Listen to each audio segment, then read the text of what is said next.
Be a legacy builder.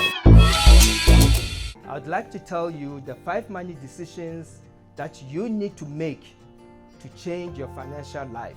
If you are broke or if you are struggling financially, make these 5 money decisions to change your financial situation. Do this every day for 90 days, then watch your life and your finances change. You run a business, do that and watch your business change. So the first law of money is save at least 10% of every single cent that you make. Now, let's assume that you have an empty basket and every morning you put in 10 eggs and then in the evening you take out 9 and you do this every single day. What do you think will happen to that basket?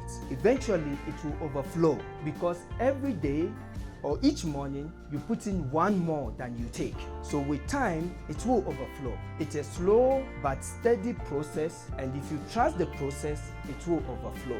The second law of money is invest your money wisely and be patient. Get your money to multiply. In other words, get your money to work for you. Money is eager to multiply when opportunity presents itself.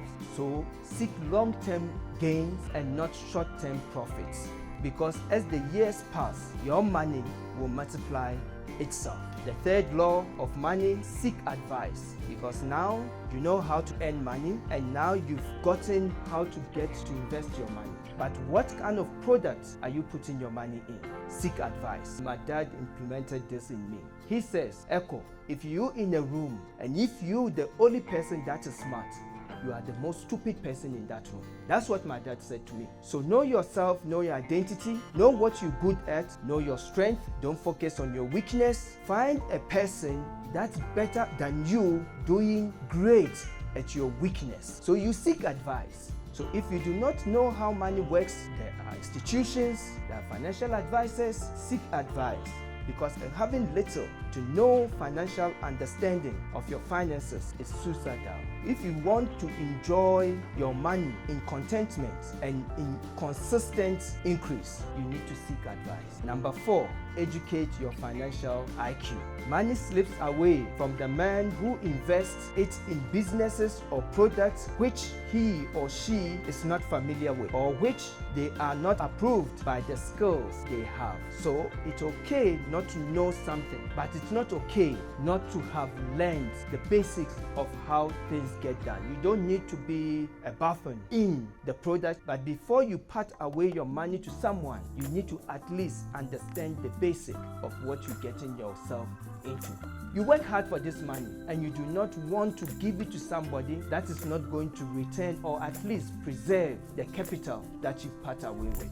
So the 5th law of money is protect your money from loss, because money slips away from the man who forces it to impossible earnings. Scammers are there, confident tricksters are there. They will promise you the world, but you know what happens? Because you didn't start early or you haven't understood the principle of how money works, you're going to part away with your money to these people, thinking that yes, the returns that they said you're going to get is what you're going to get. A lot of people have been there, so you need to protect your money from loss. And most importantly, when you start earning a lot of money, you need to limit your romantic desires for that money. Limit your romantic desires so that you do not lose your investment that you worked hard for. I'm not saying don't have fun. I'm saying if you stick to the basics, meaning that if you've parted away with your 10%, you've saved your money, and you say to yourself 20% is for entertainment, then that's fine. Blow that money 20%, but do not go take all your 100% and go blow it somewhere because you think that it's there forever. God will take it away from you and give it to the person who really needs it, because you don't. So if it sounds too good to be true, it is too good to be true. In the Bible, Matthew chapter 7 verse 7 to 8. it says, ask and it shall be given, seek and you shall find, knock and it shall be opened. For anyone who asks receives, and to the one who seeks finds, and to the one who knocks it will be opened unto you. If you had a choice between a bag with $1 million and a piece of book with words of wisdom, which one would you choose? Money talks. I will choose both. I need to accumulate money, but I need the wisdom to make my money multiply. So I will choose both. Most of us here receive some sort of allowance from our parents, or we earn salaries. But do we have the knowledge to make our money work for us? Money is reserved for those who knows its law and abide by them. Be a legacy builder. Watch the next video and don't forget to subscribe.